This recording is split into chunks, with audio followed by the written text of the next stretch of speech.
말씀은 잠언 3장 구약성경 913페이지 잠언 3장 13절부터 18절 말씀 보겠습니다. 구약 913페이지 잠언 3장 13절부터 18절 말씀입니다. 구약 913페이지 잠언 3장 13절부터 18절 말씀 함께 읽겠습니다. 지혜를 얻은 자와 명철을 얻은 자는 복이 있나니 이는 지혜를 얻는 것이 은을 얻는 것보다 낫고 그 이익이 정금보다 나음이니라. 지혜는 진주보다 귀하니 내가 사모하는 모든 것으로도 이에 비교할 수 없도다.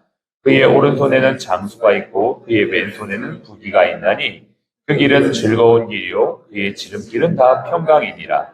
지혜를 얻는 자에게 생명나무라. 지혜를 가진 자는 복되도다. 아멘.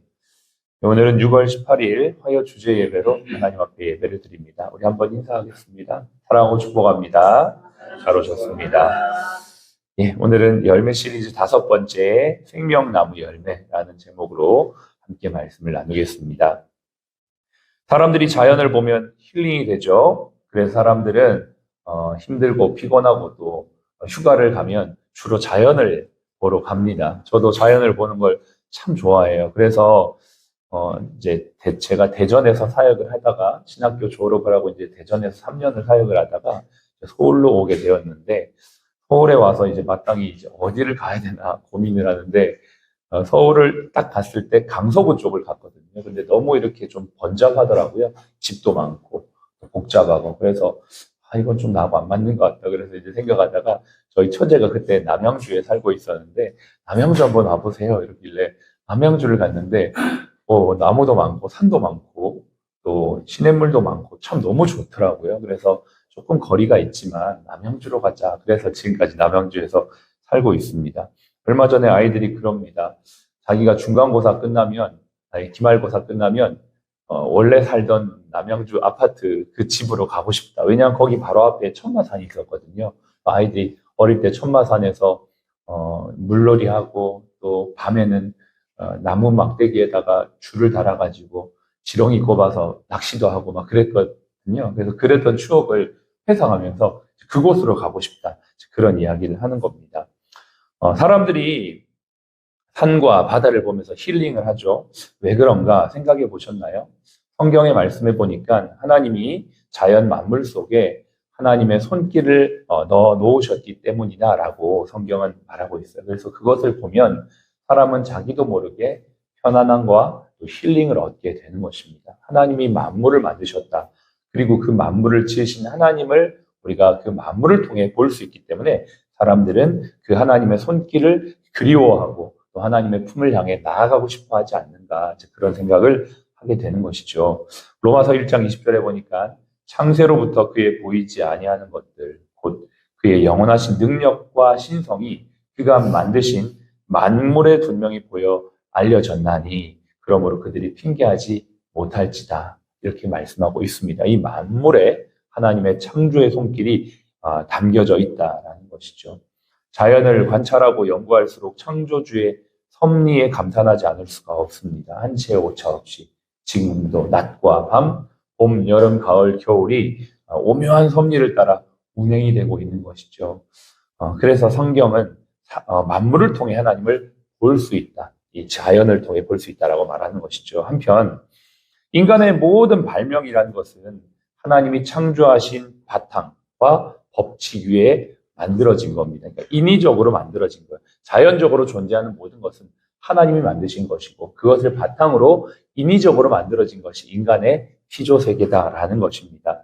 하나님이 주신 것으로 지금까지 기술과 문명을 발전시켰고 범죄한 인간은 심지어 하나님이 주신 자연 만물을 통해 우상까지 만들어서 심지어 그걸 또 경배까지 합니다. 결국 인간은 그것을 만들고 그것을 섬기죠. 결론은 자기를 섬기는 것입니다. 결국 자기 최고의 신은 자기 자신이 되어버리게 되는 거죠. 결국 하나님이냐 나 자신이냐 이 싸움은 지금까지도 계속되어지고 있는 것입니다. 이걸 통해 우리는 인간은 무엇인가를 만들고 또 경배하는 존재인 것을 알게 됩니다. 그러나 모든 것의 근원이신 하나님을 경배하지 않으면 인간은 참된 만족에 이를 수가 없습니다.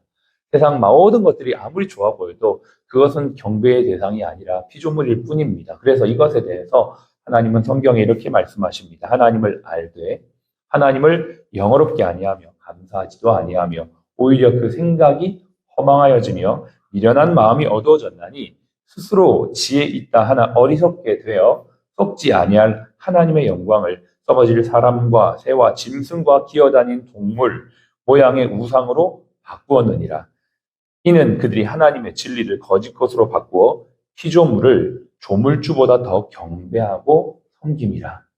사람이 어디까지 갔습니까? 하나님이 만드신 세상의 모든 것들을 가지고 우상을 만들고 또 그것을 섬기며 눈이 어두워지고 마음이 어두워져 있다라고 말씀하고 있는 것이죠. 그러나 하나님은 이러한 인간들을 끊임없이 하나님께로 돌이키게 하십니다. 하나님의 눈으로 하나님을 볼 수 있도록 인간의 시선을 하나님께로 돌이키는 과정, 그것이 바로 예배, 또 말씀, 기도인 줄로 믿습니다. 이 시간을 통해 우리의 눈은 세상에 있지 아니하고 하나님께로도 돌아오게 됩니다. 그래서 진정한 생명이 무엇이며 그 생명을 얻는 길이 어디에 있는지를 알려주시는 것이죠.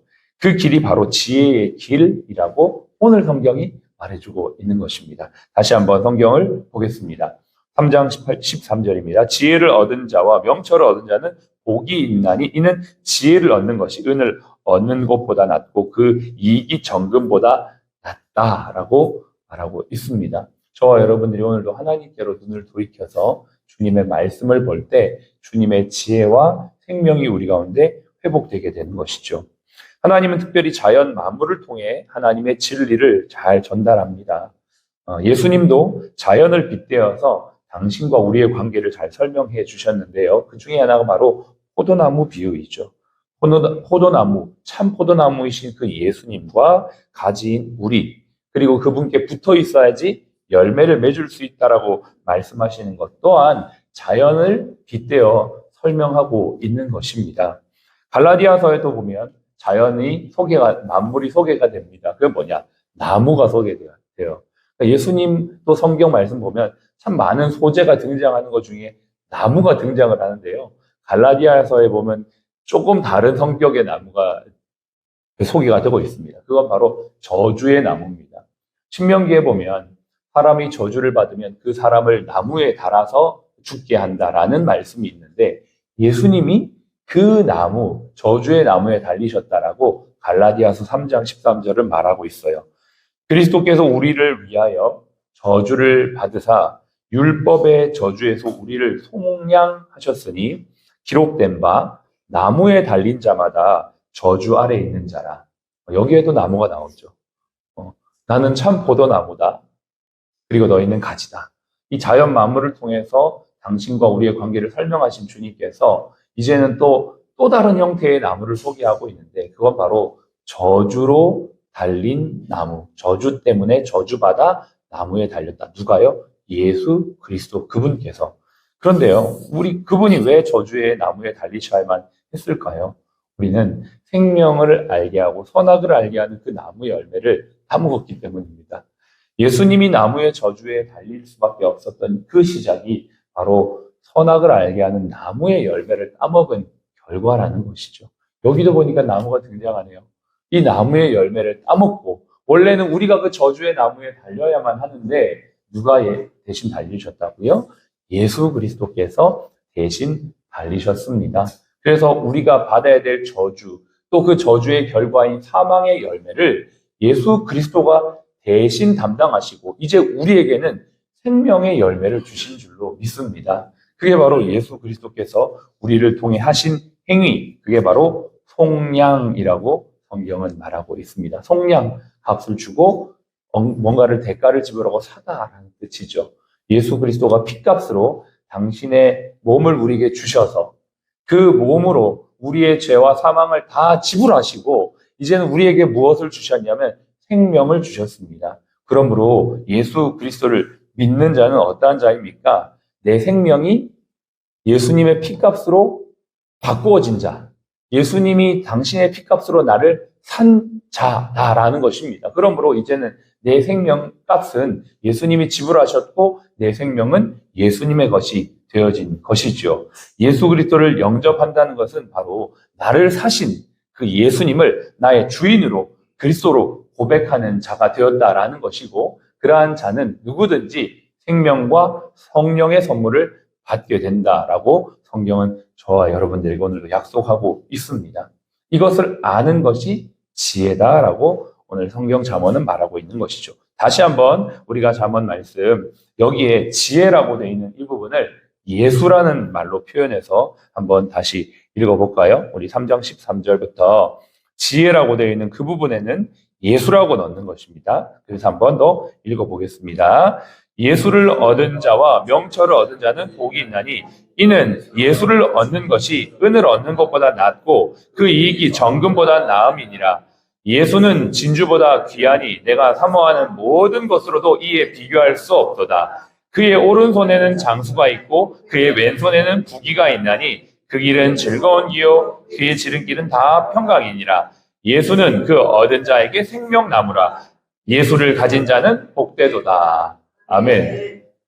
지혜가 무엇일까요? 결국 예수 그리스도를 믿고 알고 그분을 내 마음의 주인으로 고백하는 것입니다. 이러한 지혜와 은혜 안에 자라가는 저와 여러분 되시길 바라고요. 이것이 우리 안에 열매 맺어지기를 베드로는 이렇게 고백합니다. 오직 우리 주, 곧 구주 예수 그리스도의 은혜와 그를 아는 지식에서 자라가라.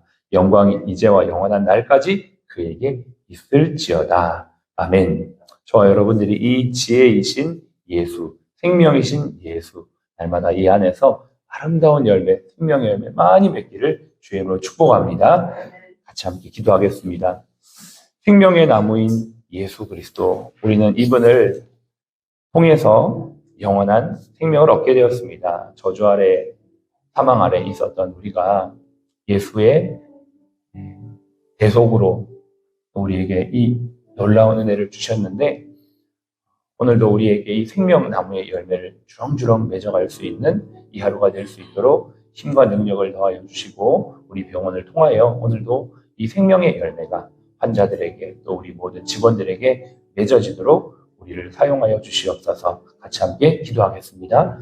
하나님 감사를 드립니다. 오늘도 우리는 이 생명의 열매이신 예수 그리스도의 구원과 은혜를 우리는 먹고 마시며 누리고 있습니다.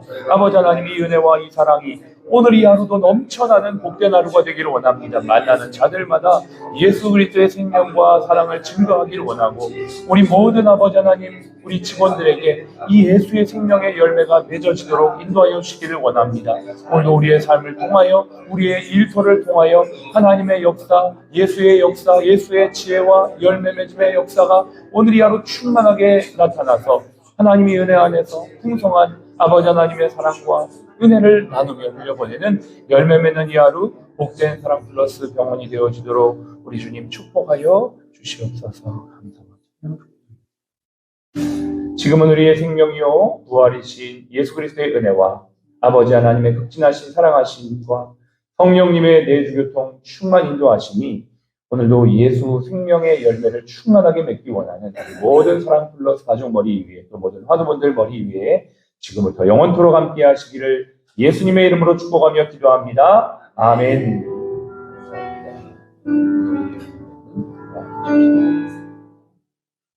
아멘. 예, 오늘도